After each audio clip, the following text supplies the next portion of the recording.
வணக்கம். பஸ்ல சுமாரான கூட்டம் இருந்துச்சு.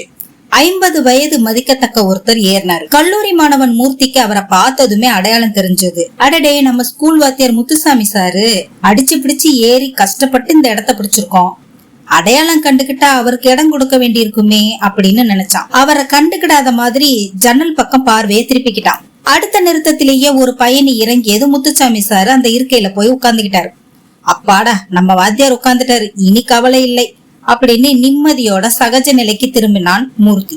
மூன்றாவது நிறுத்தத்தில் கதர் சட்டை அணிந்த 70 வயது பெரியவர் ஒருத்தர் பேருந்துல ஏறி தட்டு தடுமாறி நின்னார். அவரை பார்த்ததும் ஆசிரியர் முத்துசாமி எழுந்துகிட்டார். வணக்கம் ஐயா, என்னை தெரியுதா? நான் உங்க மாணவன் முத்துசாமி. இப்ப நானும் ஒரு பள்ளி ஆசிரியரா இருக்கேன், உட்காருங்க ஐயா அப்படின்னு அவரை மரியாதையோடு தன் இடத்துல உட்கார வச்சாரு. மூர்த்திக்கு பலார்னு கன்னத்துல அரைஞ்சது போல இருந்துச்சு. வெட்கி தலை குனிந்து கொண்டான்.